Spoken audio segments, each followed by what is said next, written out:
everybody, and welcome to episode 19 of Games My Mom Found. I am Mike Albertin, and who are the vampires with me today? Bloodsucker Stefan JD. Blade Lover Stuart Hughes. And our special guest? They Victus, suffering to the conquered. I'm Julian Titus of the Nerds Without Pants podcast, and I love this game. Welcome to our dank womb of darkness and decay. That was pretty good. Before we get too far, I just want to give a quick shout out. If you guys get a chance, take a listen to Freak Nation podcast. They're a podcast where each week they dive into a different ghost story in a different city and bring you all about that. But this week, Stefan, do you want to introduce what lovely game you made us play? Yes, we're playing Blood Omen Legacy of Kain, which is a action adventure game. Yeah, we'll go with that. It's a game. Yeah. It's basically okay. So it starts off with Kain. He's a weary nobleman from Courhagen who just wants some Bud Light, and the innkeeper, the bard, will not give it to him. So he goes outside and basically gets his ass handed to him by a bunch of guards. And so then you're resurrected as a vampire, and that's about it. Now you want revenge, and you just got cast as playing Batman. Your name's Robert Pattinson. No, I'm just kidding. You just want revenge after you become a vampire, and you have to go kill these guys called the Circle of Nine, who are corrupt, godlike sorcerers that want to forsake humanity. Basically, it boils down to that meme of, I know you're here, Dracula, you big fucking nerd. Exactly. Before we get too far, I just want to say this game came out in 1996 for PlayStation 1, was made by Silicon Knights. I also want to ask, does anyone have any previous memories of this game? I'll go first. I had nothing. I didn't even know this freaking game existed until Stefan picked it for the show, and I was looking at it, I'm like, top-down game? I'm like, what the hell? I knew nothing. No, nothing, Mike Albertin. I'm sorry, I've been watching Game of Thrones all day, so there's going to be some references. So that's fine. Stuart, did you have any memories of this game? The only memory I have of the Legacy of Kain series at all is I think I still have the Game Informer issue where Soul Reaver, Legacy of Kain Soul Reaver was like the cover. And I always saw the cover of it and I was like, that looks like something I should check out at some point. And then here we are 20 years later and I still haven't looked at it. How about you, Stefan? You made us play this. Did you have any memories of it?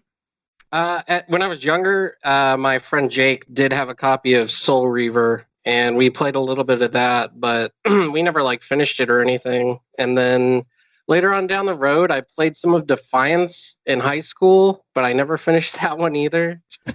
This is actually the first Legacy of Kain game that I've actually finished, and this one was new to me as well. I know Julian Titus was the only one of us that had played it before. Yeah. Back in 1996, there was a little magazine called Die Hard Game Fan, and they were known for doing effusive, just hyperbolic previews of games.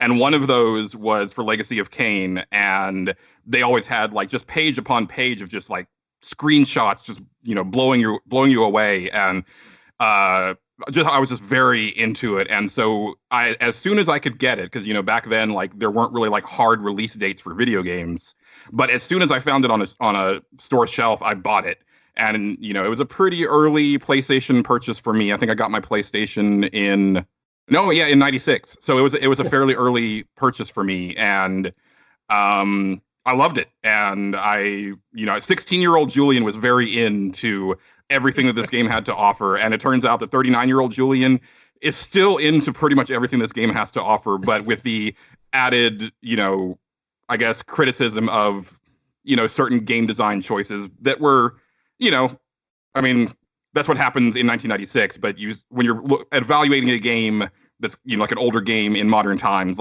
you can't help but compare it to what's come since. Even though it's kind of unfair to do.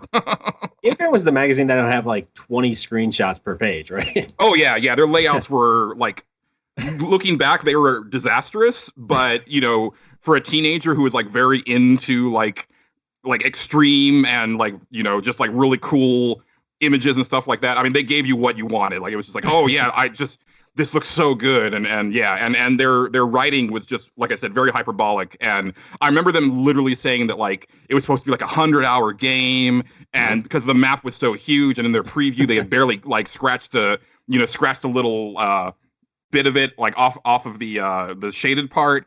And then when I got the game, it turned out to be like a 12-hour game. Like it's very short. Yeah, it's not that long. I don't know how somebody was put. I saw their guide too. I was looking at. I was watching a video, kind of get the story of this game. The guy's like, it's a 50-hour RPG, and I'm like, it's not an RPG. And where's the 50 hours? Even if you're going for all the secrets, like that's probably just going to add like another like 5 or 6 hours to it. Yeah, and there were so many secrets in this game too, and they were stupid. Some of them were dumb. Like there's a lever that's a secret that opens up something, I guess. But and then there's some that are super arcane, where it's like you flip this switch and then it opens something way back in the very first crypt. Oh God, that happened. Oh yeah, that happens. I didn't know that, but I was looking through a guide. Just I mean, we'll get into it, but for some strange reason, and I think it's just because I've become accustomed to modern game design.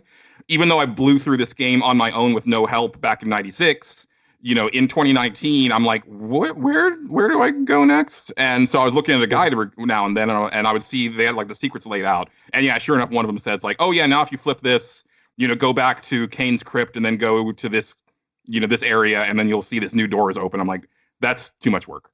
I never did any of that. It was one of the reasons I had so much. I had a lot of problems with this game. Like I was doing okay for the first. I got through like the first 4 parts of the game, and then I got to Malik's Palace or whatever the hell it was. And there's no one to heal. No one's there to give you any health. You're not fighting any monsters or any humans. You're just in a place full of traps. And that's when I decided to find that this game has cheat codes that are really nice to use. Real simple, but I think they give you a bad technical problems. Which we should probably mention, because I got about 2 hours into the game, and then the game just like it froze, and I couldn't unfreeze it, and I alt-tabbed because I was playing the PC version. I alt-tabbed back in, and it clearly moved like a frame, and I found out that I could keep alt-tabbing and moving it a frame, and so I had to do that to like save and exit. And, like, it was taking forever. And then when I would start the game, then like all of a sudden the title menu was freezing, and I would have to alt tab to even see like Blood Omen pop up. I was like, I need to figure out what's going on here. And as far as I can tell, it's just a random problem with some of the PC copies, and so my game is just unplayable. Oh man, yeah. I would like, before we move on, I would like to say like how I ended up playing for this playthrough. Mike had told me that it was available on PSN, and I was like, cool, that'll be the easiest way to do this. So I went on to PSN, like through my desktop, and bought the game. I was like, awesome. Fire up my Vita, and then find out that it is not playable on the Vita, even though you would think that if you buy, a PS1 Classic on PSN, it'll be, you can play it on the Vita or the PSP. But apparently it's only playable on PSP or PlayStation 3, neither of which were very accessible to me because I've just moved recently.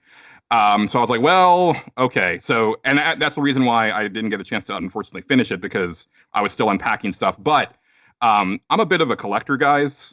And I had recently come into possession of a brand new PlayStation 1. The DualShock Edition is like the last model before they updated to the PS1, the smaller version. Right. And it's literally like it was a new system. Like I was the first person to like take the tape off of the disk drive to open the lid. Oh, wow. And so I could think of no better way to play or to like break in this brand new PlayStation 1 than with Legacy of Kain. But it was really cool. So it's like the whole time I'm just kind of jazzed because I'm like, this DualShock has never been used before. Like all of these button inputs are brand new. Like this is fresh. Just ooh. When you popped in the new game, when you popped in Blood Omen, were you like Ve Victus? Oh yeah, I mean all the time. Like I've played through this game so many times that like at the beginning, like I'm always saying, there is a magical operation of maximum importance. Like I do the whole thing because I'm a very dramatic person, and like Legacy of Kain, again, as a 16-year-old, just very, very much resonated with me. And I was in a really hardcore way, and I've actually enjoyed the whole series. I think the only like really bad game is probably Blood Omen 2, but that's more from technical difficulties than necessarily game design. I agree with that. we may get into the pedigree of like the design or like the development of it, because I think that's a very interesting story. But I don't want to I don't want to steamroll. Like if we get to it, we do. If we not, it's fine. Oh no, please do. Yeah. We probably will, because I do want to touch on. It has a very interesting one thing. I want, before we go much farther, I should mention. So before we started this, I was doing a poll in about 5 different groups I'm part of, just to kind of get an idea of what people knew of this series, and what was the one that everybody knew. Because I knew there was a Blood Omen 1, just because I knew there was a Blood Omen 2, but I had no idea what this game was. So I did a poll, and the number one game that everybody knew from the series was Soul Reaver. 98 people had played it. Yeah, that makes sense. And then next was the first Blood Omen, then Soul Reaver 2, Defiance, and nobody played Blood Omen 2, which I thought was kind of funny since you guys were mentioning that. And I've not heard nothing but bad things about that game. Fun fact about that is Silicon Knights had a battle with who was it over the game? Crystal Dynamics. Yeah, Crystal Dynamics. And Soul Reaver was actually a completely different game, and they just changed a couple things around to where they could make it fit into the Legacy of Kain story, because Crystal Dynamics wanted to take it in a completely different direction. They like Raziel and all that would never have been in the story had they won that legal battle.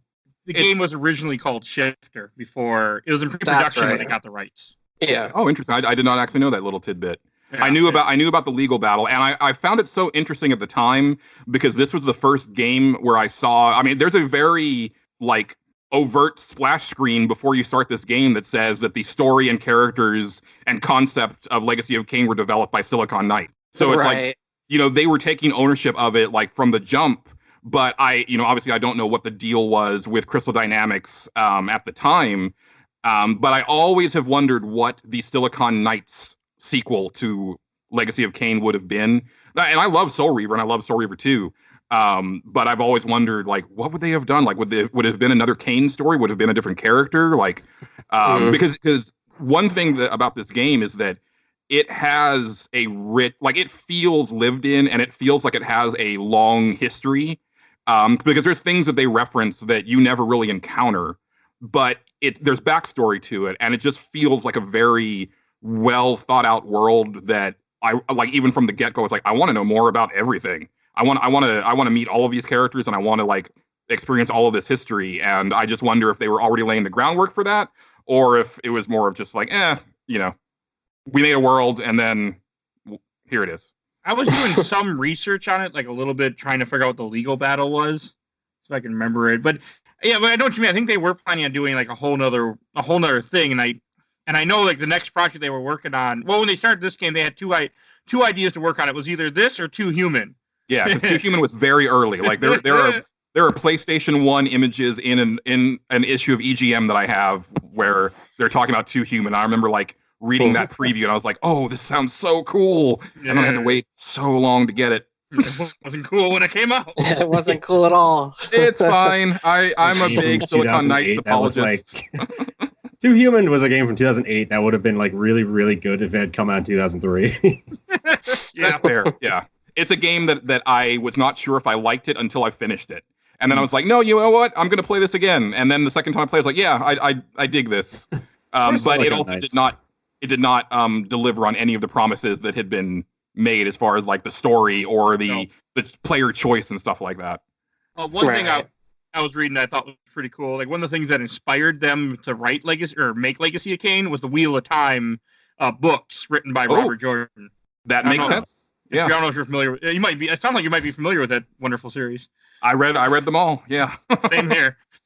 It's great. I was just reading that today, and that made me real. Like, okay, I have more appreciation for this game. Yeah. But the real question is, yes. Did Legacy of Kain inspire Blade?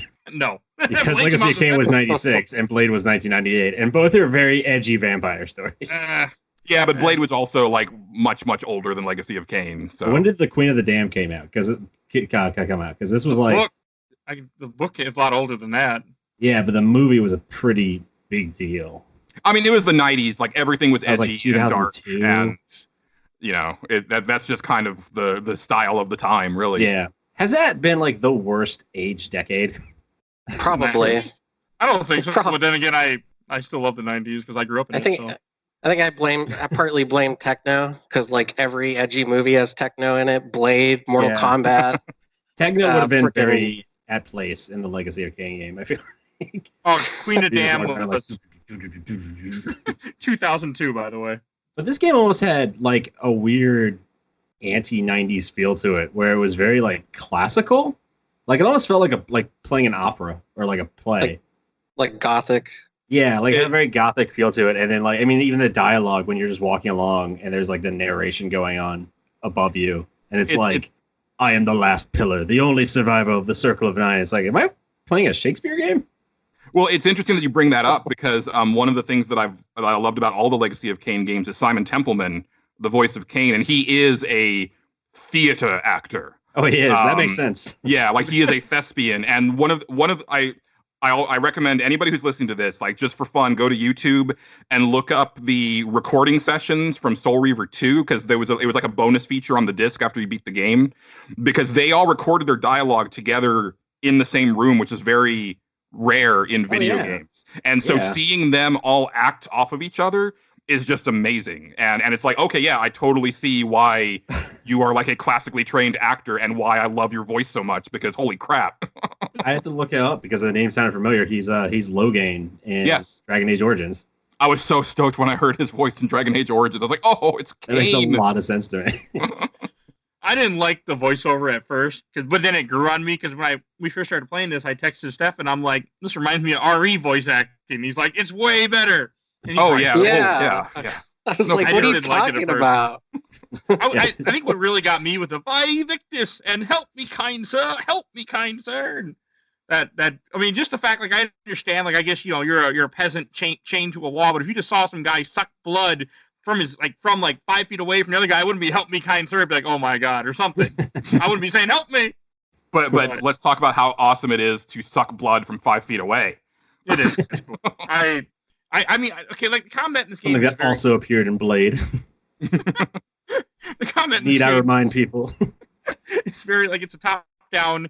I mean, I didn't like the combat at all. I mean, especially I didn't like this game very much. But that's all I think. The combat for me, like I died a lot. If I like in the beginning, I kept hearing "Heart of Darkness," "Heart of Darkness." So I kept getting killed, and I'm like, okay, I'm still learning the game. I'm gonna get stronger, and I got more spells. Like you get the reflect spell, which I mean, completely makes you, invincible for the time being while you have it. But I just didn't enjoy how slow the combat was. It just like sometimes your weapons, like if you try to use it, didn't feel like, I just didn't like the way it felt. It would irritate me.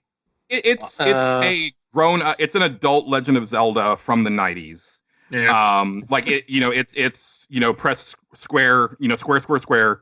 The thing is that sometimes it's hard to line up your attacks because but you can also use that to your advantage as far as like you can avoid taking all damage because Kain's sword arcs very nicely and sometimes the enemy's attacks don't. So they'll completely whiff you while you're actually just like wreaking havoc on them.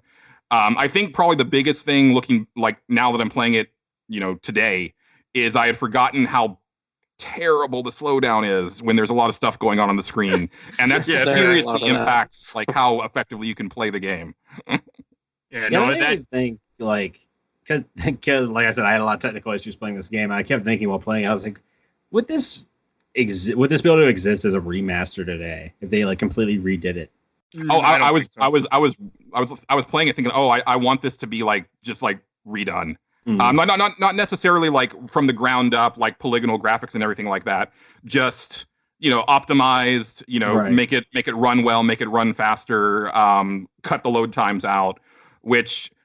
It's notorious for how bad the load times are. It wasn't as bad for me this time because in my mind I built it up to be even worse over time. So like I was like, this actually isn't as bad as I remembered it. Anti-nostalgia. They're bad. They're bad. Make no mistake, especially if you need to go to menus.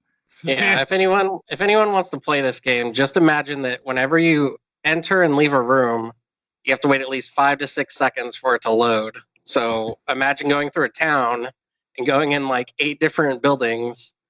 I mean, that's like 40, almost a minute. You're just wasting just going in and out of places. So, I mean, the loading can get pretty bad in some places. It's enough time to look at your phone, but not enough time to actually check anything on your phone.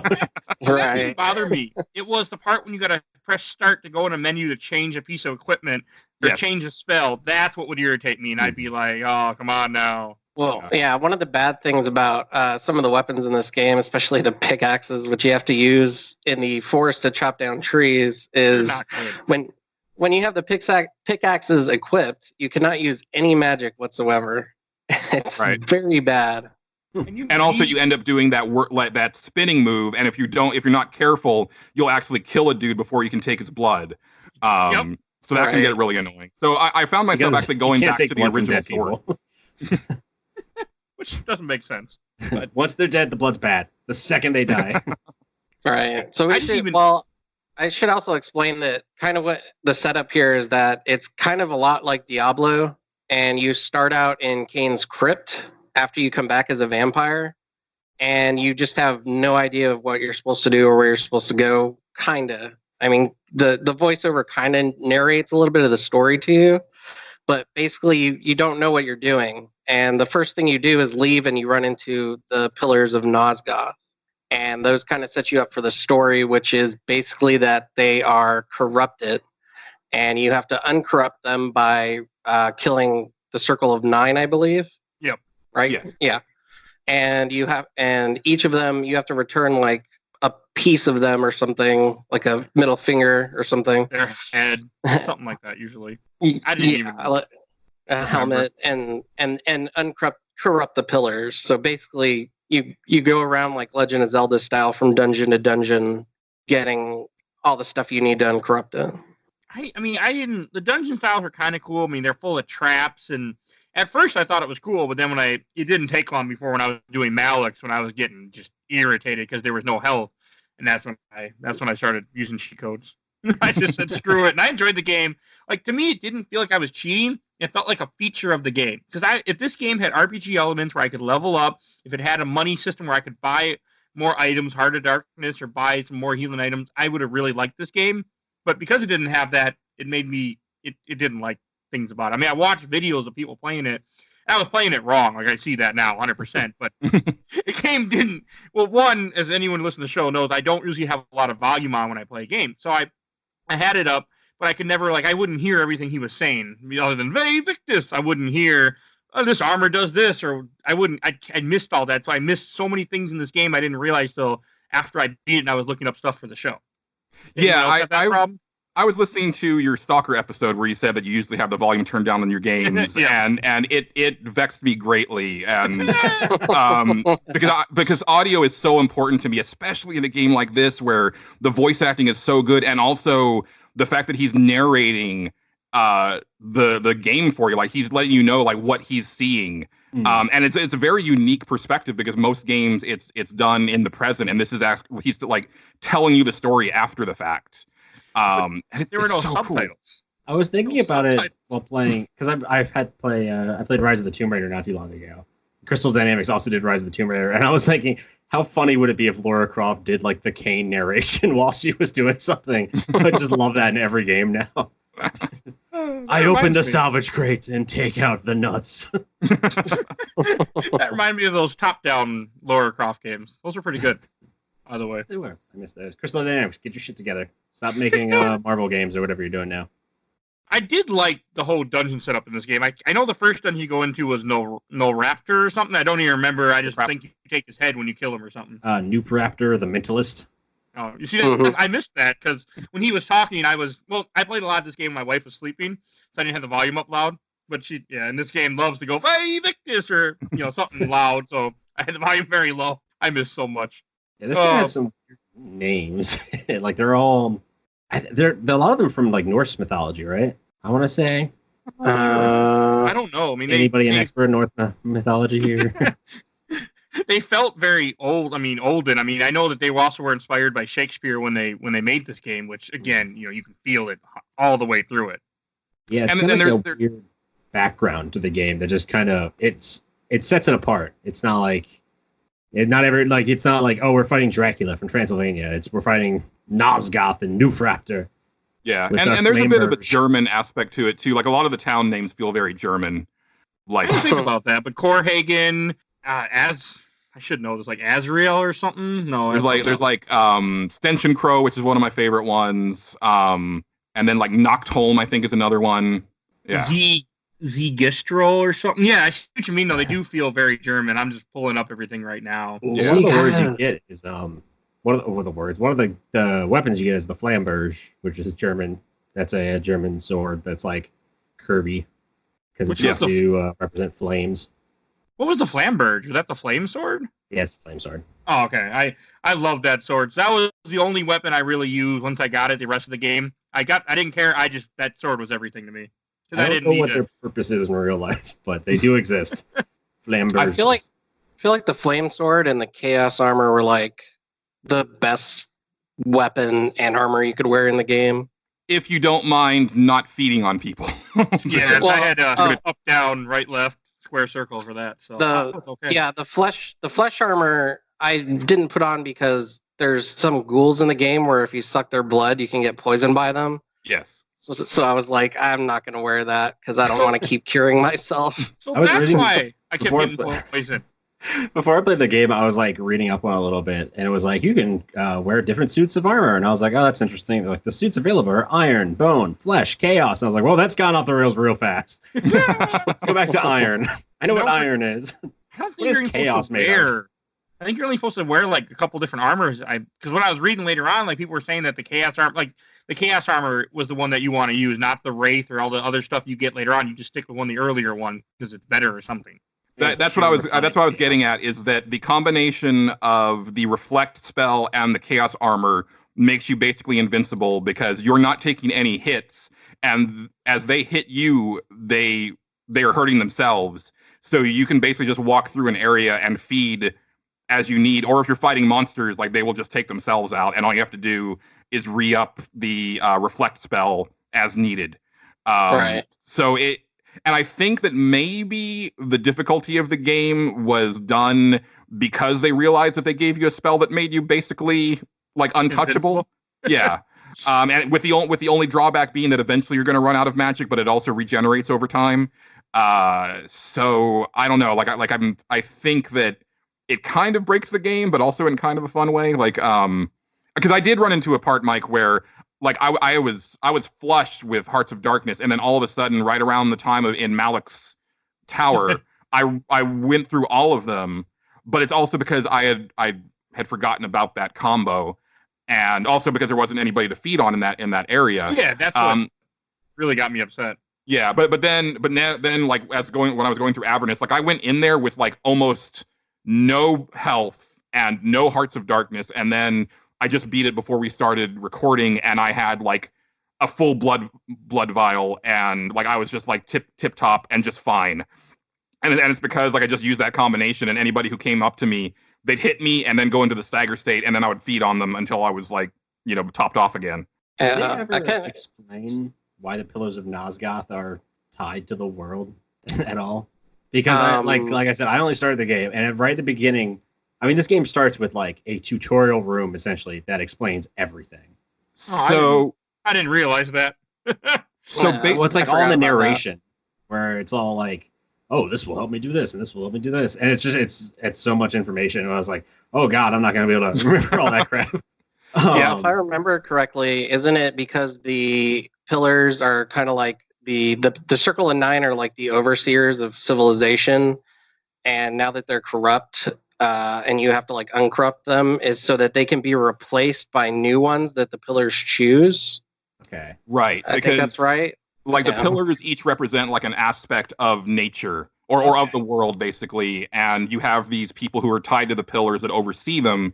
And what you learn, you see it in the opening cutscene, but you don't learn until later that Ariel, who represents the pillar of balance, who holds everything together, is murdered in cold blood, and her husband Napraptor, who is a psychic, goes completely mad, and then that madness basically gets leaked into all of the other people who represent the pillars, and that's how all of them get corrupted.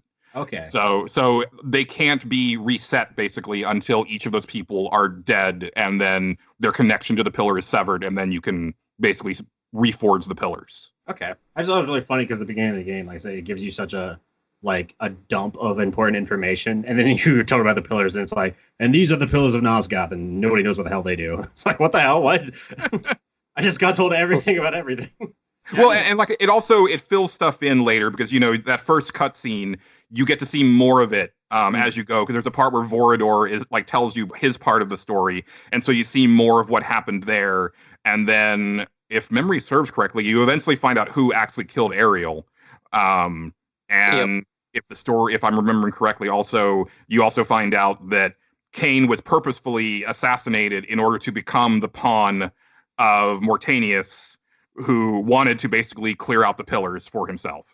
Okay. That's kind of what I remember. Again, I haven't beaten it since like 1998. I think you're spot on. From when I was watching a couple of videos, that's about what they were saying. One thing I thought was so funny is that he traded in to become a vampire just to get revenge on some bandits. I'd be like, why? Like, that just to me just felt so... Oh, they were assassins, Mike. He says the word assassins like 5 times. I thought they were bandits. As you can see, just some guys who attack you, and you're like, oh, these assassins sent to kill me.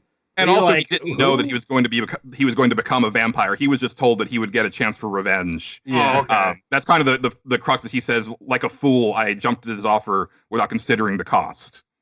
I also like you kill the assassins really, really fast. And you're like, well, that's the end of the game. And then the voiceover comes on. It's like, no, Kain. I could have been okay with that. You thought that was the end, idiot? Who sent them? Oh, another fantastic voice actor who plays Mortanius is Tony Jay, who is the voice of Judge Claude Frollo in the Disney Hunchback of Notre Dame movie. Nice. And I could just listen to him. Well, he's dead now, but I could have listened to him read the phone book. Nice. Like, holy crap. It's an amazing voice. I retract my nice. I still think it's just funny that, partly because, again, I couldn't hear and I had no subtitles. But, like, I guess, like in the early cutscene, you see that vampire killing everybody. God, what was his name? Vorador. Yeah.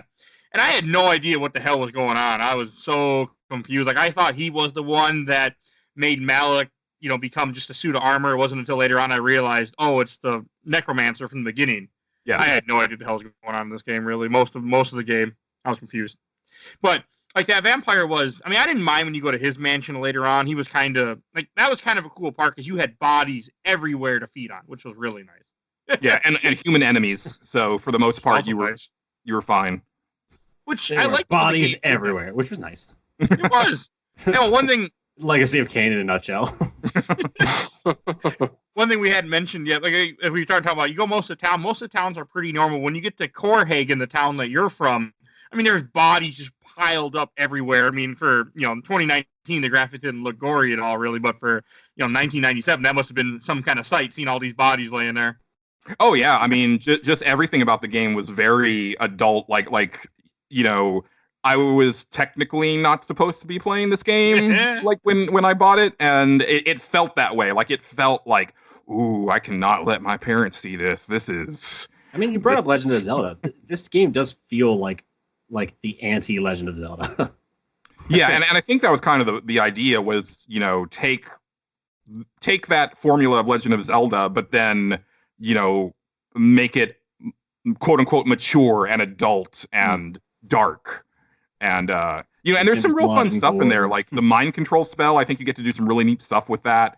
Like, a lot of the spells are just very inventive and unique, and some of the items, and holy crap, guys, like, did you ever go into the menu and just listen to his descriptions of the items? I've listened to a lot of what he said because it was really funny, and so it was so odd and funny to me. I really enjoyed any narration in this game. Yeah, it's really good, and the detail, like the flay about stripping blood-stained flesh from charred bones or something like that. Like, it's very evocative. It's like, I'm really fucking these guys up when I'm using these items, aren't I?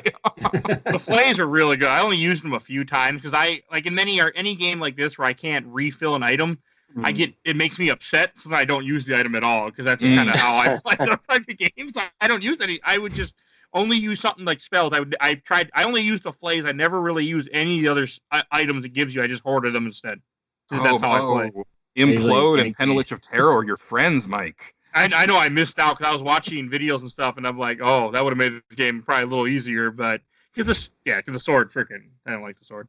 I did the same thing because, as I'm sure listeners have noticed, I also like to take, anytime we play an RPG, I do this where I will find one item in the game and I'll find a way to not have to use it so I can sell it.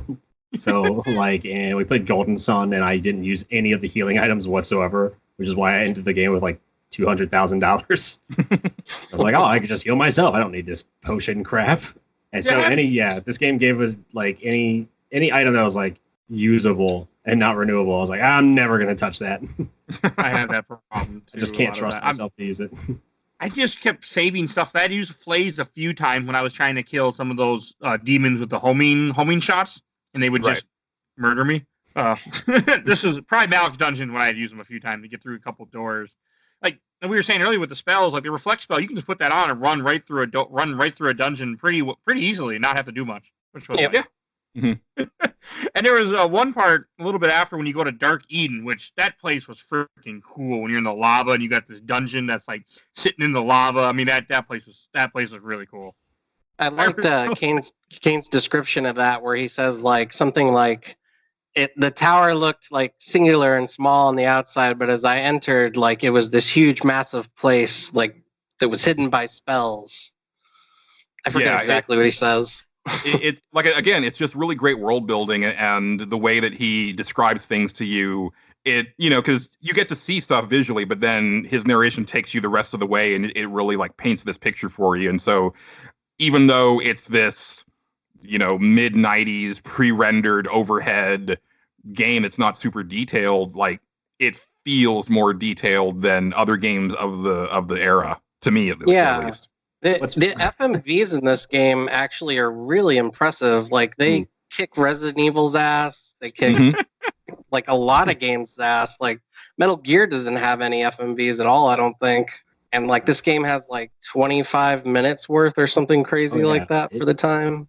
Yeah. When a cutscene comes on, you're like, oh, we're doing it. This is and there's like actual narration. Some income into this one. It was a cool game. I mean, much as I was not like a big fan of it, it was a cool experience. I will say that. I definitely will say that. I definitely did have some enjoyment with this game. I think this game would pair really well with like Bayonetta. I don't know if anyone gets what I mean there, where this game is so it is funny, but it also has like this very serious tone to it. I would love to play this game and Bayonetta back to back, because they both have very like Shakespearean dialogue. You can play Legacy of Kain Defiance, where it plays like Bayonetta, because that game reunites Kain and Raziel as playable characters, and the parts with Kain basically play like a Devil May Cry game.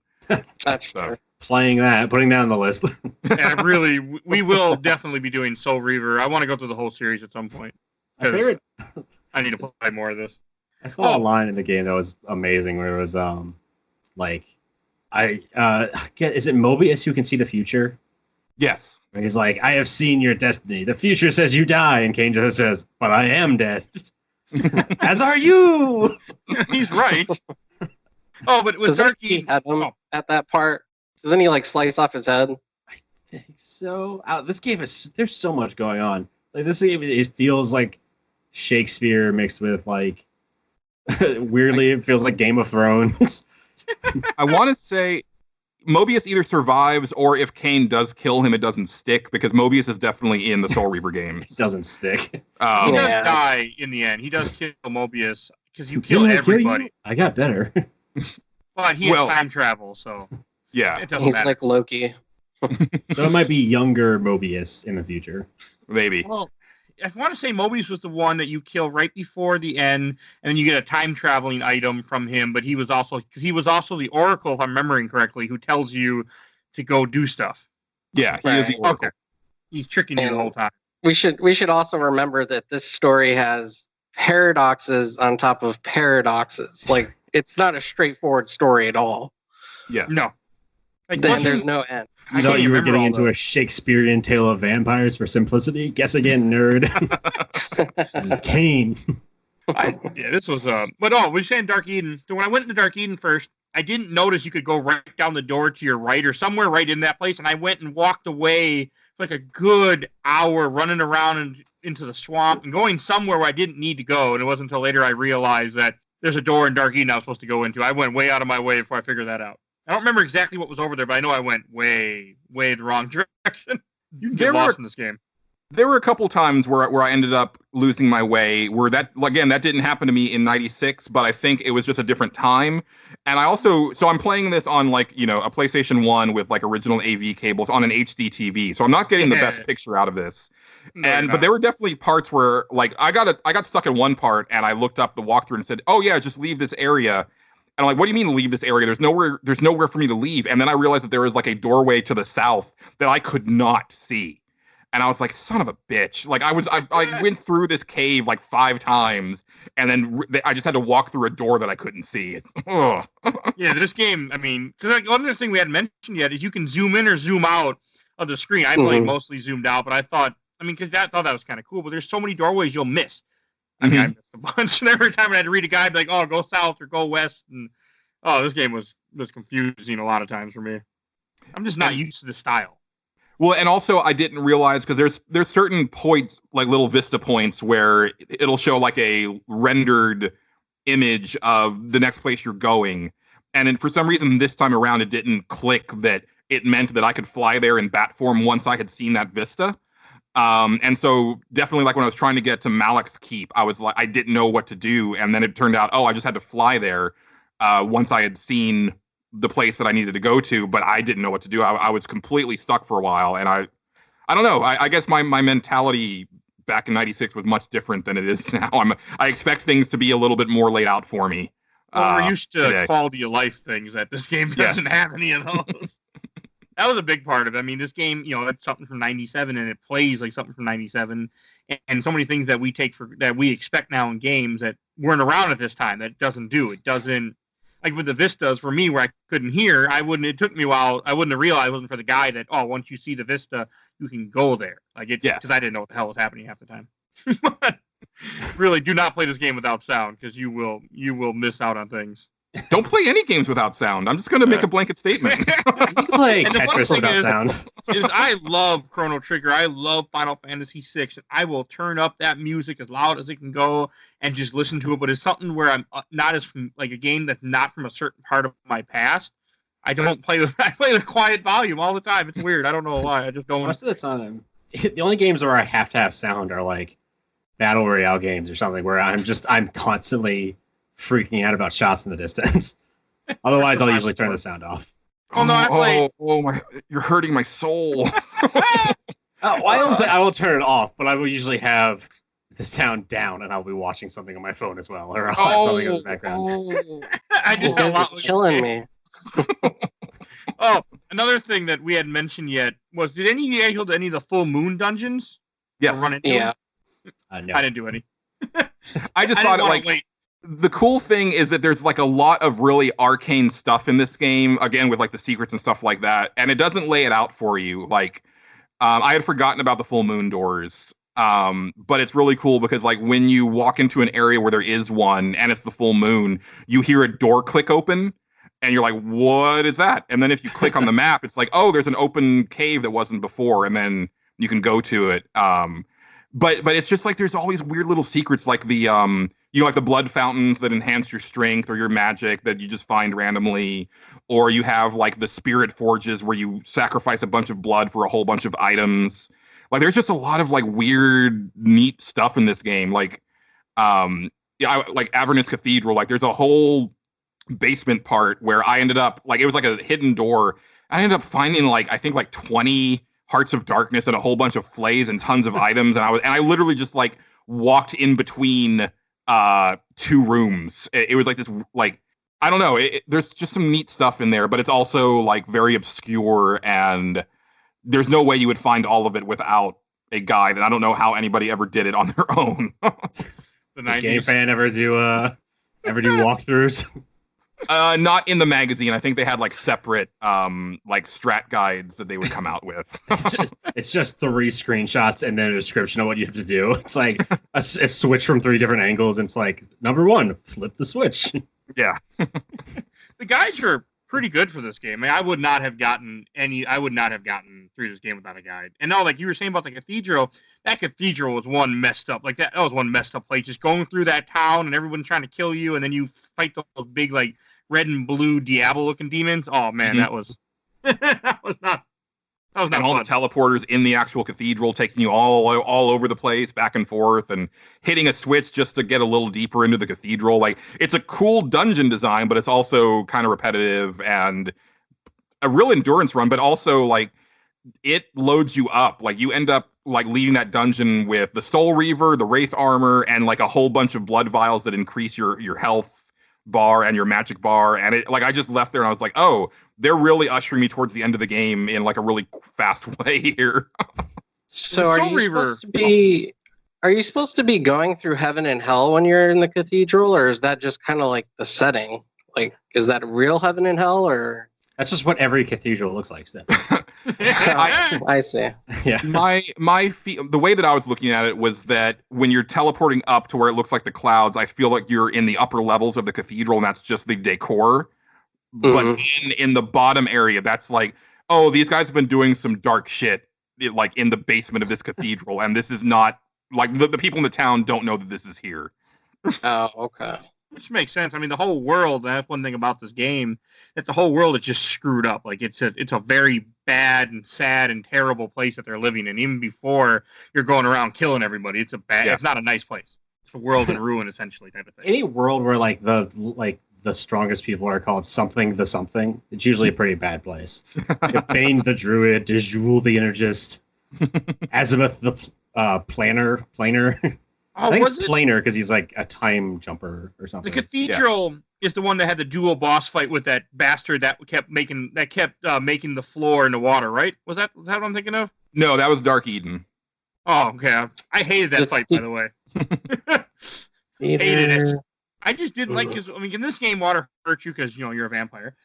He's walking around, he's putting water down on the floor and making it, giving you less land. I know you're supposed to transform into the mist and run around as the mist. I didn't do that. I just ran, hit him, and then typed in the health code real quick and then hit him some more. I hated it so much, though. How does this cathedral rank in your video game cathedrals? I'd say the Cathedral of Resident Evil 4 is probably up there for me. It's a pretty intense cathedral. I mean, if you look at, like, when you're in the town of Avernus before you get to it, and you look at it on the map, it's ginormous. It's like bigger than the town. I always like when cathedrals show up in games because they're always so over the top and stylized. And this game definitely pushed it to the extreme as well. Yeah, I mean, this game is over the top and stylized, like just from the beginning to the very end. It's very drama. Oh yeah. Yeah, the cathedral's probably it'd be like putting like the Chrysler building next to a townhome, essentially. Right. It's just huge. You gotta go all the way up it. It's just such a pain. Oh, what did you guys think of the boss fights? I wasn't a fan of them, but I'm curious what you guys thought. They're too easy. I'd agree with that. Yeah, they didn't stand out as different enough for me to really enjoy them all that much. Well, serviceable. Yeah. I think probably the best one is the first one with Nupraptor because he's actually doing something that you have to mitigate because he's throwing these balls of energy at you. But there's one in the pattern that will disappear, and so you're having to time your movement through it to get to him to hit him. But other than that, yeah, they're really easy. Mortanius is one of maybe the easiest final boss I've ever seen because again, I just put on my reflect spell and then pulled out the Soul Reaver, / done. It was a real easy fight. I did think it was cool though when he goes from being just a normal guy in terms of that big black demon and just trying to kill you. I did like that. That made me happy for some reason. I would equate them to the first 3 boss battles in Ocarina of Time. They're classic, but you know what you're doing. You know what you need to do. It's not hard at all. Mm-hmm. They're just easy like that. Like the first 3 bosses of Ocarina. This is gonna be a fight, Stefan. I like the first 3 bosses of Ocarina of Time a lot. Oh yeah, Ocarina. Yeah, I knew it. I knew somebody was going to try and correct me. I don't care either way. I can't wait to play Majora's Mask. We can't have incorrect things in this podcast. I mean, we have nothing but facts every episode. Legend of Zelda. Let's do it. Ages of Aracle. You're hurting me, Stefan. As we mentioned a little bit earlier, I wanted to go back. Hey, no, you know what? You guys don't play with the sound on. You shut up. Well, I do. Just me. I do for Ocarina. Same. Look, if your game has an ocarina in it, I will play with the sound on. All right, that's the rub. I can guarantee you, when we play Majora's Mask, I will not have the sound up. You want me to play with the sound on in Halo 17? Put an ocarina in the game. As we mentioned earlier, we kind of started talking about. He had mentioned Julian mentioned the blood forges. I didn't even I sacrificed blood, but I never got any items because I didn't want to give him more than one section of the vial. And then I was like, okay, I'm done. Bye. I don't want to give him too much blood. Oh no, it's a binary thing. It's either a yes or no thing. So if you gave the blood, you got the items. It's just it doesn't communicate very well. Like you have to look in your inventory and you'll see, I got 15 extra of whatever this item in this dungeon was. Is there a Heart of Darkness blood forge somewhere in this game? I'm pretty sure. I think there's a Spirit Forge for every one of the items. I didn't find the Heart of Darkness one though. I didn't either, but I also didn't look because then certain parts in the guide would say, "Hey, go get this spell," and I'd be like, "That's nice." I would just keep going because I got to a point where I was like, "I want to be done. Fuck this game. I just want to finish it." It wasn't that I wasn't enjoying it. It was just that the recording was getting closer, and I'm like, I need to get through with this game, and it wasn't. That was unfortunately part of it. Another thing that we had kind of mentioned a little bit were the blood forges, like where you get powered up. I think I must have missed the one that refills your MP. I mean, not refills it, but makes it region a lot faster because I didn't. It was very slow for me. There's 3 of those, and there's 3 of the strength ones. The strength ones, I don't think you can beat the game without getting because I got all the strength ones for sure. Yeah. I think I missed all the magic ones though. I really thought because I was reading something and it said blood fountains, and in my mind I thought of the blood fountains from like Elder Scrolls Oblivion, where you're going into the Oblivion gates and you find the little blood fonts that heal you. And I was like, it's going to be like that thing. I wasn't expecting giant mechanical, like, oil pump that is serviced for blood. Like, who operates I have so many questions about this game. Who is operating the blood fountains? Is there a maintenance team that works for the vampires that comes in and, like, services the blood fountain? Like, they need to, we gotta empty all the blood so this will fill up over the week. Well, the other thing is, like, when you drink from the blood fountain, all the blood turns black, and it's like, so is this just a one and done situation? Like, because there's times when I was like full, so I just would drink the blood to get the enhancement, but it's like, that seems like a waste. Maybe that's why, like, they have maintenance teams come out once a week and they empty out the black blood so that more blood can go back in. Yeah. It's a one-time use water well. The regular dialysis machine. Yeah. Were there there weren't that many other vampires. I feel like there weren't that many vampires in this world other than Vorador and you, right? I mean, pretty much. Right, because that's part of the story is that at the beginning of the game, Vorador is basically taking revenge for the vampire purge. Okay. So because that's what you see at the one of the very first shots you see is a whole bunch of vampires being impaled on stakes. And that's part of the Seraphim, led by Malik.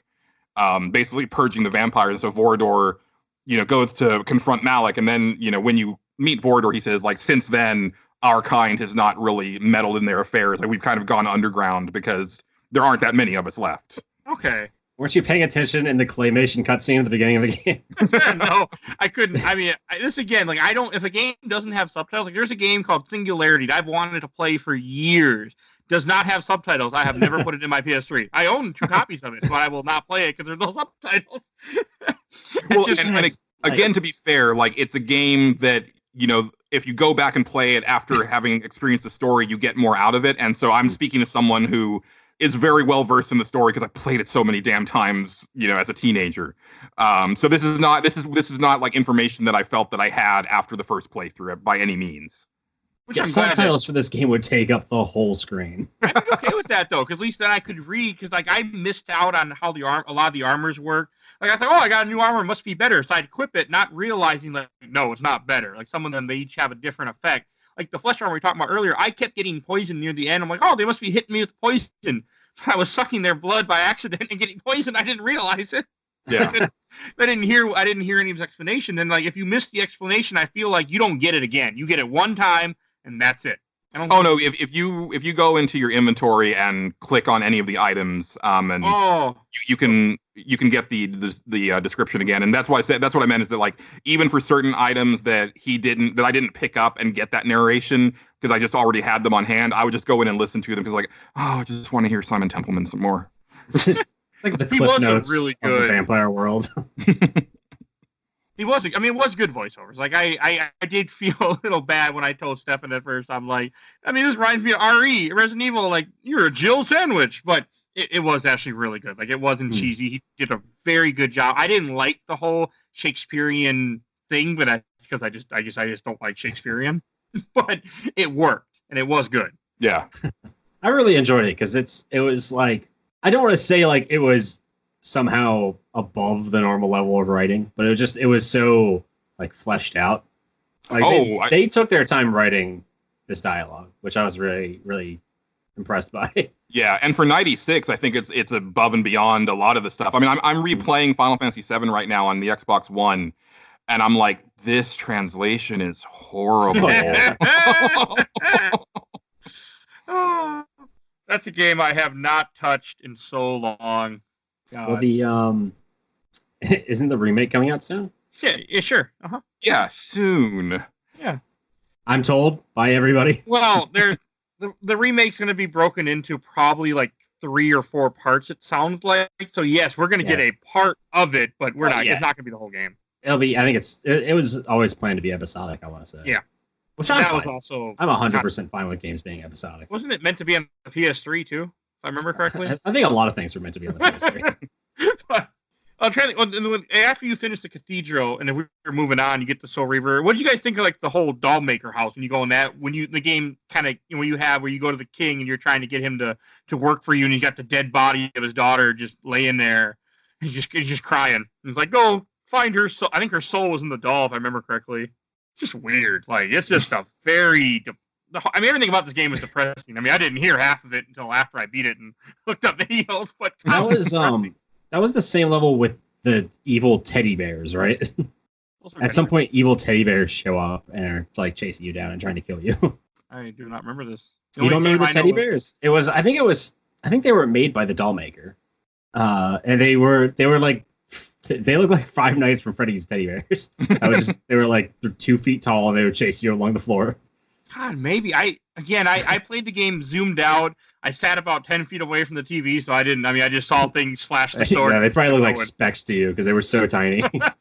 I mean, I didn't mind the graphics of this game. Like, to me, I liked the graphics. I liked the way it looked. Even it didn't bother me. Even looking at it from a game that came out in 96, I would have liked it. Even in 2019, I didn't mind the graphics. I thought they were just fine for what it was. None of it bothered me. Like, at least that didn't bother me in this game. They were fine for 96. I would love to see what a remastered version of this game would look like, because I imagine it would, like, there's 2 ways you could go about it. You could either stick with kind of like the wacky 90s design and not really put any more detail on the characters and still have Kain have this like super stupid white face with giant like clear metal armor almost. Or you could go like super intricate and detailed. And I would like to see what both of those look like, because I think both have their merits. Yeah, as I was playing it this time, I felt that the graphics actually really hold up well as opposed to a lot of PlayStation 1 games, since they did go the pre-rendered route. And then like certain things they do with the lighting, there's just a very distinct look to it. And it made me really want to like pick up another copy of Loaded for PS1 because it gives me the same vibe. Like, it's very dirty and grimy and over the top, but there's something about the lighting and the top down camera angle, and it just really works for me. And I like the HUD. It's really hard for me to go back and play like Silent Hill or Metal Gear Solid because those polygons just don't hold up. But this pre-rendered stuff I think still looks pretty darn good. And really, what I if I wasn't so jazzed about playing it on original hardware, next what I'm going to do is hook up my PS2 with component cables, because you get a really nice picture on an HD TV with component cables on a PS2, and just play some PS1 games. I'm just really into like playing some PS1 stuff right now.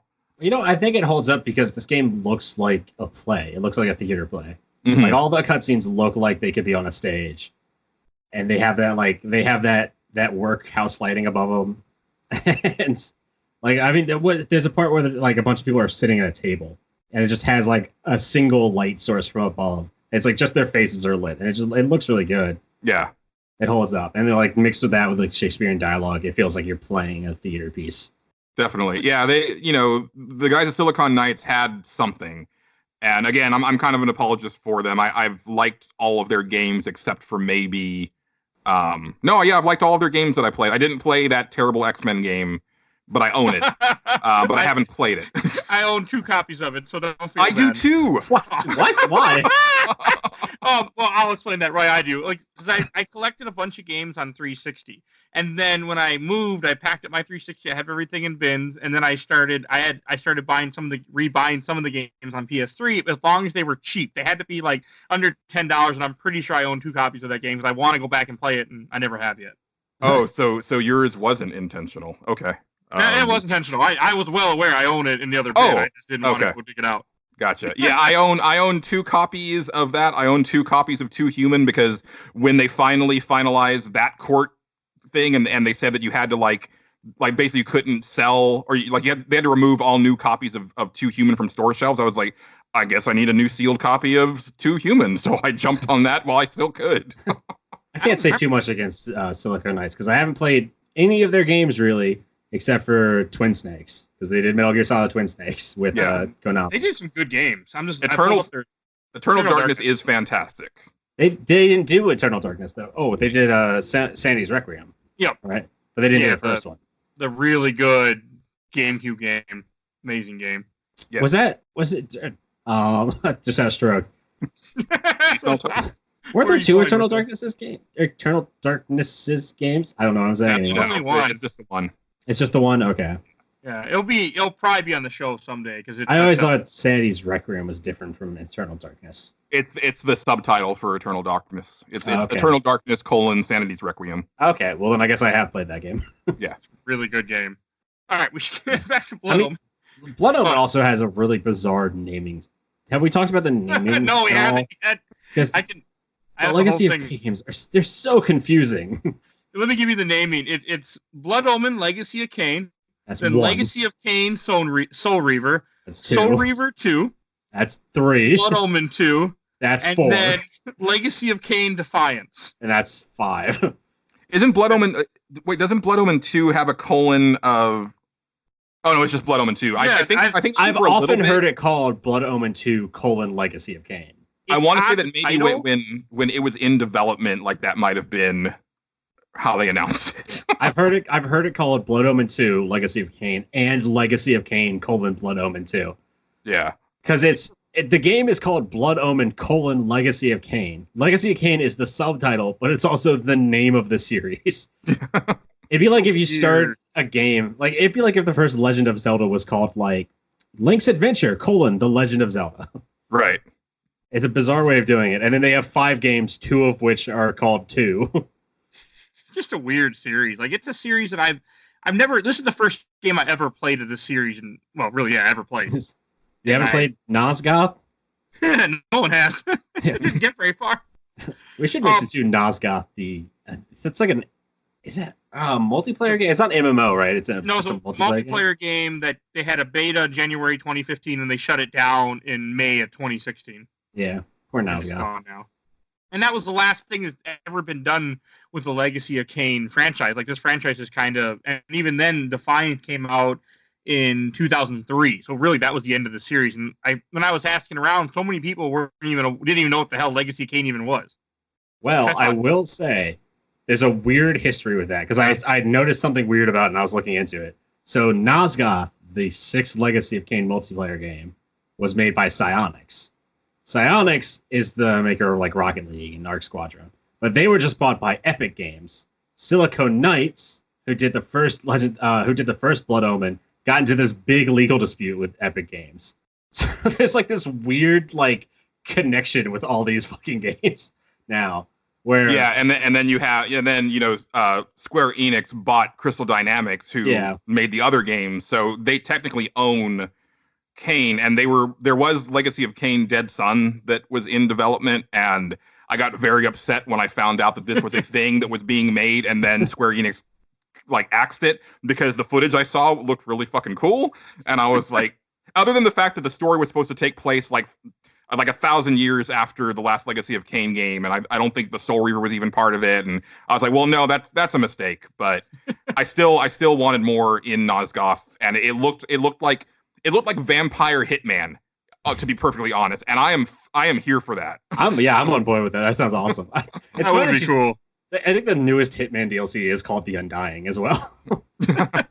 One thing we hadn't mentioned yet, but Amy Hennig, or however you pronounce her name, she was involved with Soul Reaver 1 and on. She wasn't involved with this game, but she was involved with the rest of the series until she left to go join Naughty Dog. Yeah, that's where I first learned her name, was because I remembered seeing an interview with her, I think, with Soul Reaver, because I was obviously following the game very closely, because there was the lawsuit, and I was like, oh no, there's never going to be a sequel to Legacy of Kain. And then there was finally that demo that came out with a Kuji, and I played that demo because I worked in retail, so it's like I didn't buy a Kuji, but I could pop in the demo disc, and I was like, oh, this game is going to be really good, and I was very invested in it and was not disappointed. But yeah, she came on the map for me in like some magazine interview. I was very big into the video game magazines. Well, Epic Games has their own store now. Maybe they'll make Nosgoth too. Maybe they're interested in buying the license, or I think the license is available to third-party developers through Square Enix. I think they make it available. So. If Square wants to play ball, I was surprised that they let IO Interactive take Hitman with them. So maybe they'll part with Legacy of Kain if they don't plan on doing anything with it.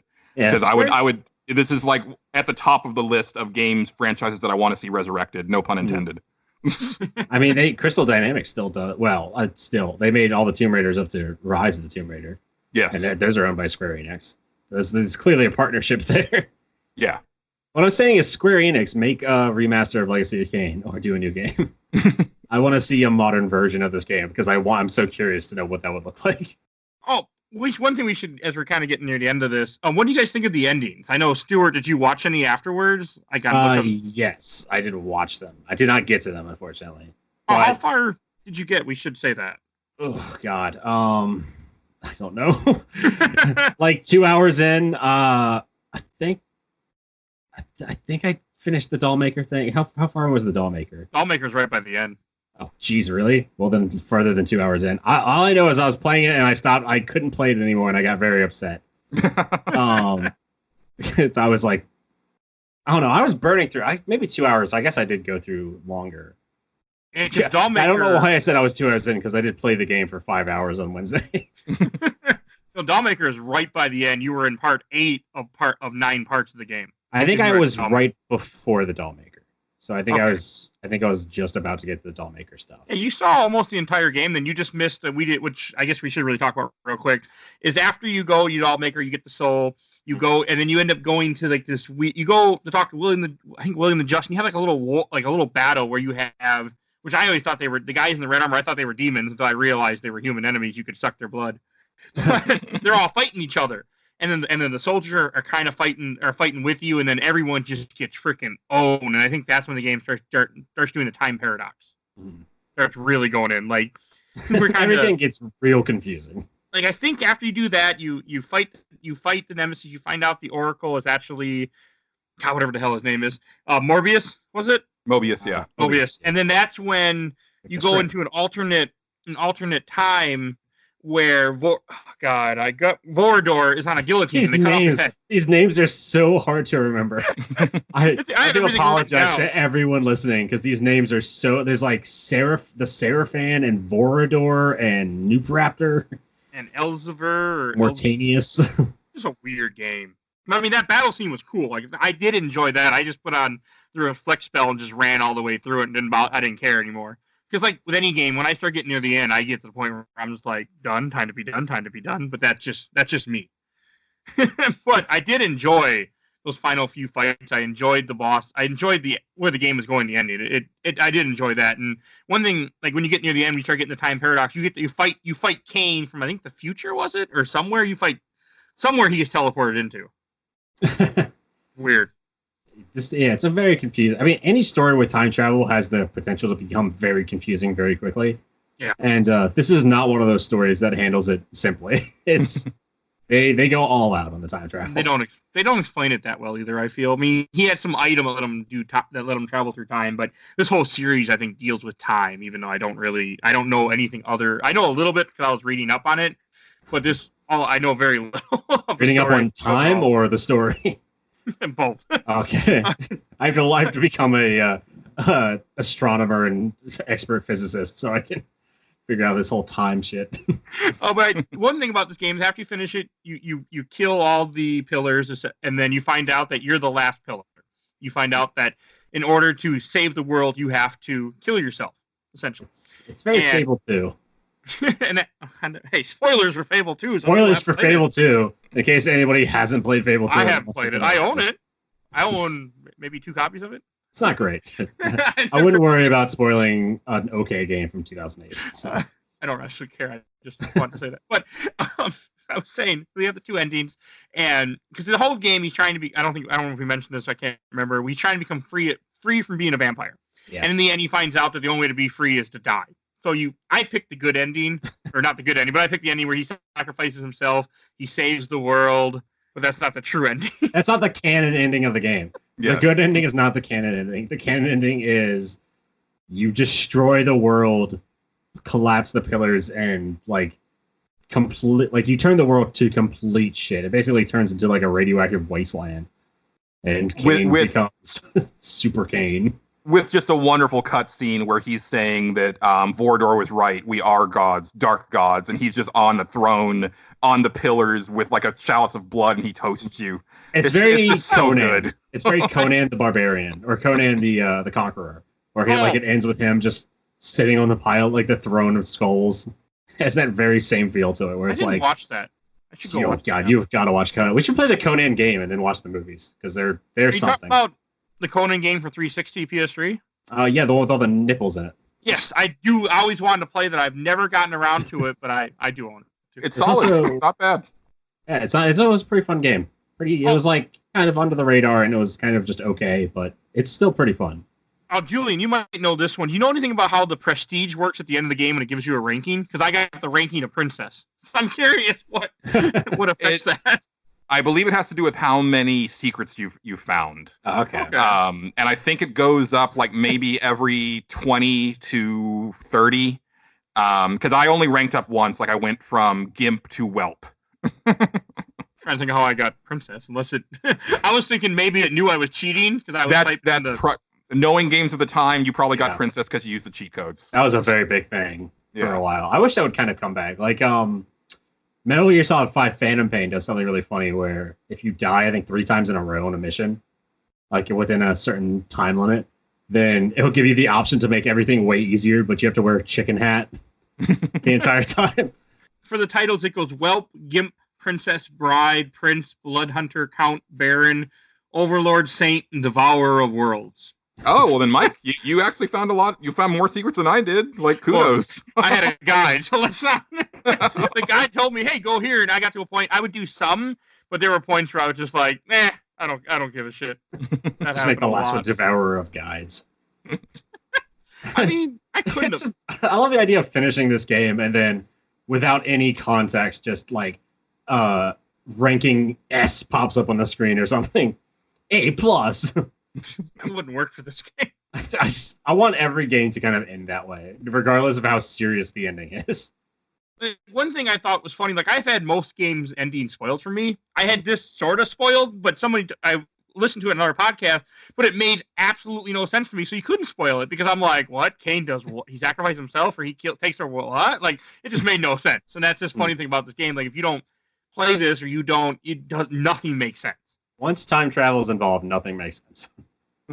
Yeah, that's a very accurate. Very hard to do. It's very hard to do a time travel story and have things make sense within it. You know, it brings me a good question. Julian, you might be able to answer this one because Wheel of Time didn't have any time travel, did it? If I'm remembering correctly? I don't want to say no. But I'm just thinking of that now. So. There may have been visions. I mean, there's definitely that prequel book, New Spring. And there might have been visions, but I don't think that's what it was. So there, like in the last couple books from Brandon Sanderson, you get flashes of the far-flung future after everything goes down. So there is some future stuff that it's not clear if that's actually what's going to happen or if it's just a possibility. But it's a very dark future. Like it was bleak. I just thought it was just so funny, and also I don't meet many people that have read those books, so I was very excited when as we're recording this to find out that you were also a fan of that series. Yeah, they're getting a TV show, aren't they? Sure, they are. They're supposed to be that. Ooh. They're probably waiting. They're probably like, we gotta wait for Game of Thrones to end, and then it will be the TV show based on the book. It'd be hard because those are some thick books too. Yeah, and this is a controversial thing to say, but the best thing to happen to Wheel of Time was Robert Jordan dying, because he had gotten so into the weeds with introducing new political factions and characters at a point that it just became bloated and it was like being crushed under its own weight. And Brandon Sanderson came in and started like actually, tie up some plot threads, and it's like, okay, finally things are moving along. Like literally, there is one of my favorite characters gets crushed by a building at the end of one book, and the entire next book never even mentions him. He got killed. I mean, and I am waiting. Like I'm like, what happened to him? Is he okay? And then the book after that is all about him. I'm like, oh, thank goodness! But you could have at least given me a hint. Who are you talking about? I can't remember this. Minor spoilers for Wheel of Time, but Matt. There's a battle. Oh, you're talking. Okay. Yeah. Isn't that like book 8 or 9? I think you're. Yeah, it's pretty late. It's like one of the last Robert Jordan ones. It's got some like J.R.R. Tolkien syndrome going on, where there's just at some point there's just too much to care about. I mean, I don't see a TV show really working for that, just because it's so. I mean, plus it only takes place. The book series only takes place over the course of a couple years. I feel like it wasn't very long. Honestly, my favorite series that has ever handled like time travel really well in my mind is still Red versus Blue, because they filmed it. They filmed it in Halo 2, and occasionally they would screw up and they had to use the characters as the cameras. Essentially, the characters in the game were their film crew, and then sometimes they would screw up, and you could see somebody walking in the background, like trying to set up a different shot. And they just explained that with time travel, where they were like, "Oh yeah, that was that character going to the past and just walking in the background," and it becomes a joke, and it's hilarious now. It's the perfect way to handle time travel. I didn't even know this. I didn't even know Blood Omen had time travel until people kept. I'm part of a Blood Omen group I joined to help spread the word about our show. And people, I would send images to people as I was playing the game in the post, and they were like, "Oh, wait till you get to the time paradoxes." I'm like, what are you talking about? It's not something you expect in a vampire game. It's not something you expect at all. No, it wasn't until about an hour before we recorded this that I found out that there's a 30-year gap in between when he gets killed and when that first cutscene happens. Yeah, it's like... Welcome back, Stefan. I can hear you making noise. Yeah. For anyone that doesn't know, I had to leave right in the middle of this and go pick up my roommate. Are you out of breath? Did you run back to I did. I ran back. I'm like, I'm gonna miss so much. Here, apologize to everyone right now. We were talking about Wheel of Time. It's my fault he left in the middle of the podcast, but he's back. That's right. It's all your fault. All right. Did you have any? We did talk about Stefan. Do you have anything you want to say about the ending before we wrap up the listener question? Do you need 5 minutes first? Get some water. No. I can talk about Red versus Blue for another 20 to 30 hours. If I got very few listener questions, but I do want to bring a couple because I was just surprised people were not answering me because people don't know this game very well. That surprises me just because like the Legacy of Kain people are pretty rabid to the point that like usually if you just mention Legacy of Kain on Twitter, like there are like Legacy of Kain bots that will just like immediately follow you and retweet that like said tweet because people want this series to come back in a very bad way. This happened with Stalker and Lost Planet, where I told Mike ahead of time, I was like, "Look, the people are out there." Stalker, you're right. Stalker has a huge following still. Yes, it does. Okay, first question I have from Andrew Harbor. Not really a question, but I want to read it. He just wrote in all capital letters, "Ve Victus." I had to. Man after my own heart. Dank Bloom.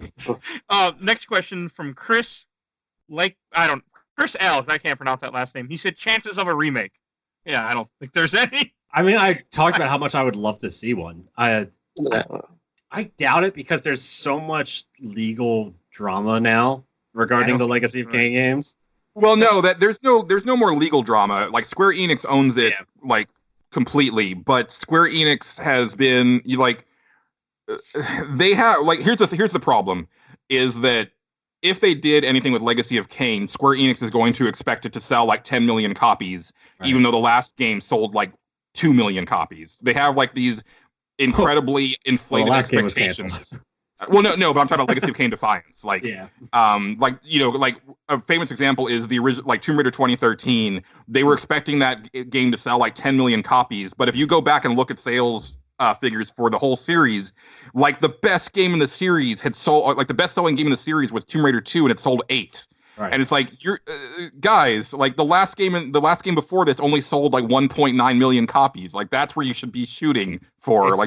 What are you doing? Yeah. It's like from an executive standpoint, you have to look at it as does this game both have an audience that will return to view it and have people that are curious enough about the game that they would go back and play a new version of it?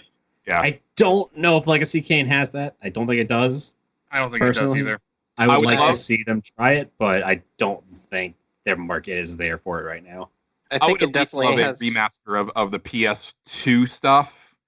And just to gauge interest, like I think the audience is there, but and then a lot of companies have been using that now. Like they'll bring back a remaster or something to say like, hey, are y'all into this at all? Like let us know how buy this and let us know if you're still into this, if you still even remember it. Mm-hmm.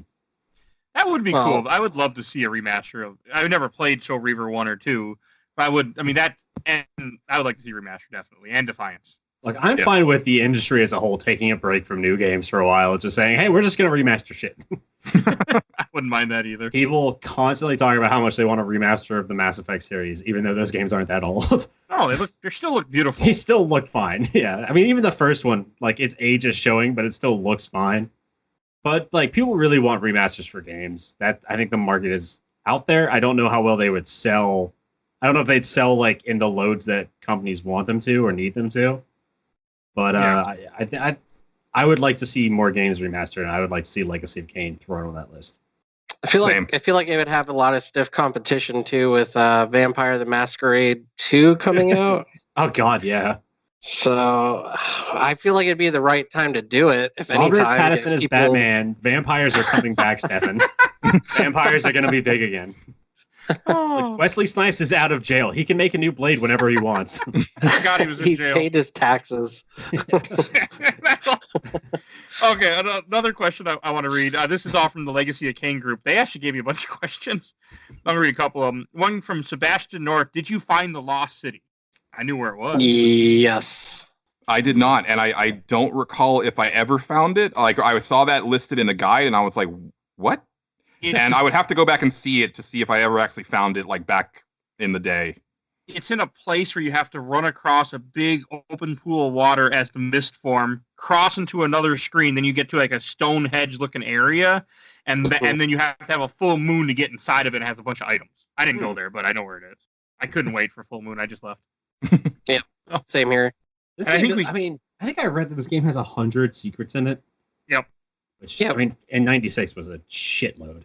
Even today, it's still a shitload. Oh, yeah, it's a ton. I mean, that's actually one of our questions was from Helen O'Connor. How many of the 100 secrets did you find?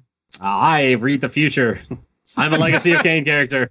I got the title Princess, so that says something. I don't know what it means, but it means something. I am the last pillar, the only survival of the Circle of Nine. And then last question I want to read, because I know I didn't do this, and I know Stefan didn't do it, but Julian, you can answer this one. From Eric, we're going to say Eric S. Did you gain the power of summoning lightning with your bare hand? Yeah, it's the energy bolt. I think he's not the lightning spells that I was thinking of. Oh, okay, I might have gotten that. It's near the end. I have a vague recollection of that spell in my brain, so I must have gotten it at some point in the past. If I remember correctly, it's like lightning shoots down from the top of the screen, right? Yes. Yeah, I do remember that. Yeah.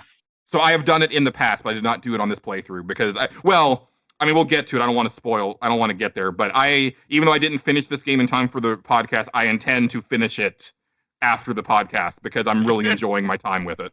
Lightning was a spell acquired and used by Kain in Blood Omen Legacy of Kain. It was I wasn't found sure behind if he a moon gate by Kain right after visiting the Dark Eden and is one of the last spells in the game. So no, I did not get to it. That's why I didn't get it, because I Yeah. couldn't wait for the full moon door. I just said, fuck it, let's go. Kept going. With this Yep. spell, I can call upon the heathens to tear my enemies apart with its explosive power. It's lightning, it's not explosive. Get it right, Kain. All right, Oh, all how right. their bodies will rupture as the scything energy rips through them. Okay, It I'm sounds a done. lot better when he reads it than you do, but you know, Oh well, I'm gonna be working on the remake actually. My voiceover. I think we should wrap it up and do shelf or box. What do Okay. you guys think? All right. Julian, since you're the special guest, you want to go first?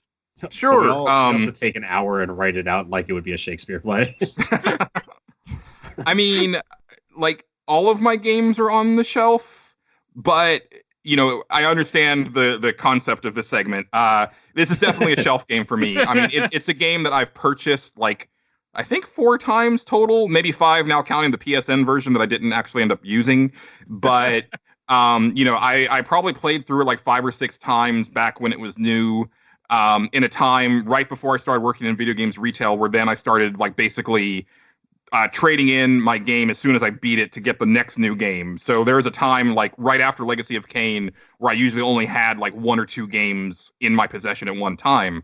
But before that, this was where I was just like, oh no, this is the one game that I have, so I'm going to, you know, just keep playing it over and over.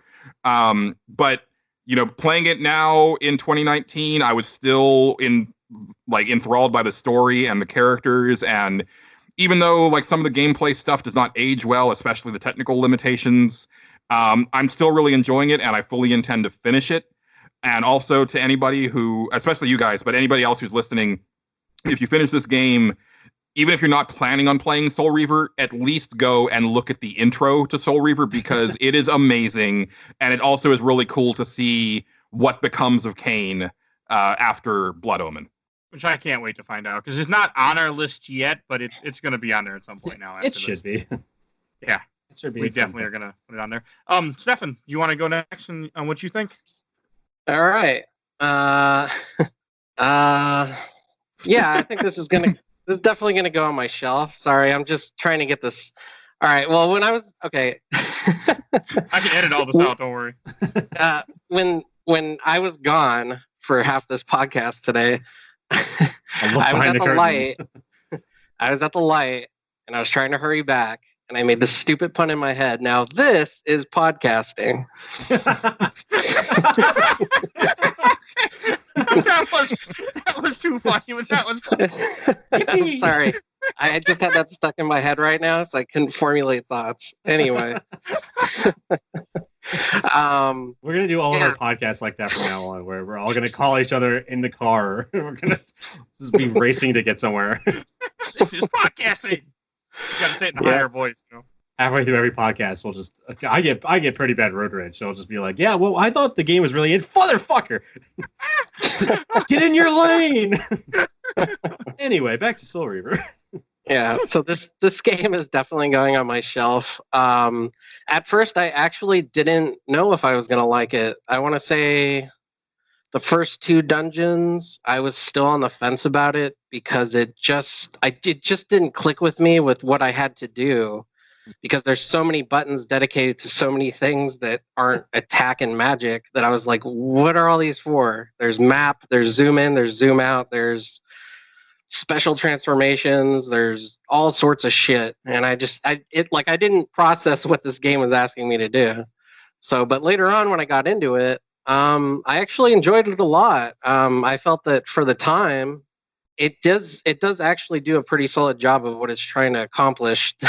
There are a few technical difficulties, obviously, that we've talked about, but overall I enjoyed it, and I actually now want to play through the whole series. Like that, Soul Reaver is definitely going on the list this next round of games. So yeah, it's going on my shelf. Excellent. All right, Stuart. Oh boy, there's a lot going on in this game. There's like, I don't know. I think it's gonna go on my shelf, but I think it's gonna be like leaning off the shelf because there's so much going. Like looking back at this game, there's so much to consider. It came out in '96, and for '96, it is incredibly impressive. Yeah. And it's got so much going on. The whole like gothic dark vibe with just like the vampirism being the least interesting thing in this crazy world, where people are like plane jumping and changing time as we know it. Like that, it's all really interesting to me. There's just a lot in this game that I could see being better. And I haven't played Soul Reaver or any of the other games, so I don't know if they made those things better, but like they don't play anything like this. Oh, they don't? Well, just like getting information. Like getting the information in this game, it was really fun. The dialogue was really cool. I like that really Shakespearean take. It's kind of one of the reasons I like playing Dragon Age, especially Origins. Like whenever you're talking to nobles, they all kind of talk very Shakespearean. I like that kind of like theater aspect of it. That part definitely carries through the entire series. Okay, good.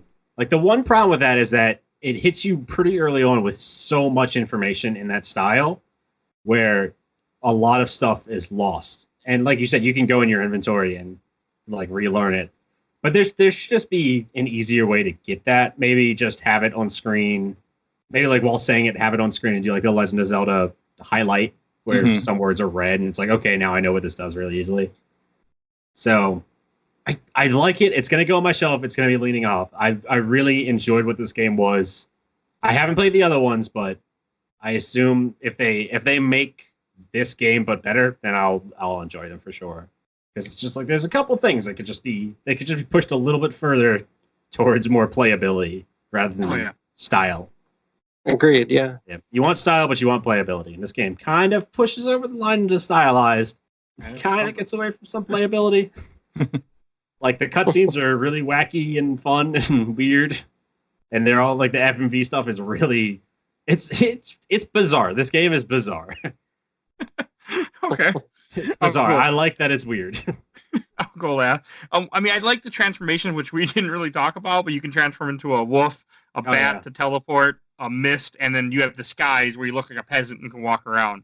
I like things like that. Like I like the gameplay. If it had RPG elements, if it had a better system to buying items, even though I didn't realize you could buy Heart of Darkness till after we were recording the show, I would have enjoyed it more. But really, just the way that I felt, my character felt so weak to me, and the fact that the hitting was, annoying, and the fact that he was going, "Very Victus."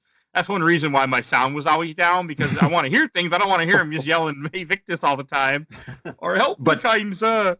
But the other one I love even more when he just starts cackling. He's like, I don't think I heard that very often. I wasn't paying attention. Well, I play a lot of games with podcasts on. This one I didn't, but I do play a lot of games listening to other people's podcasts. So I don't listen to half the shit I play. But just listening to our own podcast on repeat 20%. But there were things I would have liked about this game, but and also it was something that it stressed me out to want to play until I found out about the cheat codes. I didn't even want to play it. I had no urge to really dive into it until I found out I could heal myself at any time. Then I also don't like this style of game because I don't like games from this era, I guess. I've been gaming forever, but I always had a hard time with the older games that weren't RPGs. I knew you weren't going to like this because it reminded me of Fallout 1. And I was like, this game looks like Fallout 1 to me. Mike's not going to be happy. It does. It really does. Maybe that's why I don't like. Well, this game's going in the box. Because I definitely want to play more in this series, but I never want to play this game ever again in my life. I can help it. Not that I didn't enjoy it, but I never want to go through this again. So, in the box. It's pretty good. That's 2.5 shelvings. All right, I think that just about wraps it up with everything for that. All of a sudden, I'm trying to think. I guess I'll introduce what game we're playing next week, because I guess it is my pick. I was thinking about it. We're playing Aladdin for the Genesis. Yay. I'm actually excited for it. I already beat the Super Nintendo version, so I'm just playing both just because. But I'm really excited for that. I have never played that game, so it's a little platformer, but it should be fun. I'm looking forward to it a lot. Yes, you're gonna say or not? Go ahead. Nope. Okay. I think we should start wrapping up with plugs. And before we go into that, Julian, since you are our special guest, would you like to go first and tell where people can find you? Sure. Well, you can find me on Twitter at Julian_Titus, but really the big thing is that I host the Nerds Without Pants podcast. And if I can take a little minute, we're about to celebrate 7 years. We have over 150 regular episodes and probably another 20 or 30 special episodes on top of that. And we've just finished restructuring the show in the last few months. We have 3 segments, 2 of which are interactive with the listeners. So we open with Stage Select, which is a topic that one of the hosts chooses, and we get listener feedback on that. The second segment is Consumption Junction, where we just talk about whatever media we've consumed since the last time we talked. And then we close with my new favorite segment, which is still pretty new, called Video Game Cage Match, where listeners they submit different matchups that they book, and it can be as crazy as you want it to be. It doesn't have to be games that are even remotely similar. But then we judge which game would win in the steel cage on the most arbitrary criteria possible. And the listeners are also double as our referees and determine the final outcome. And then last but not least, we also have the Great Game Giveaway, where every month we give away a choice of 1 of 2 games, and there's certain things that you have to do in order to enter. You can definitely listen to the show. We just started a new contest. Episode 152 should be coming out right around the time that this episode drops, so listen to that one.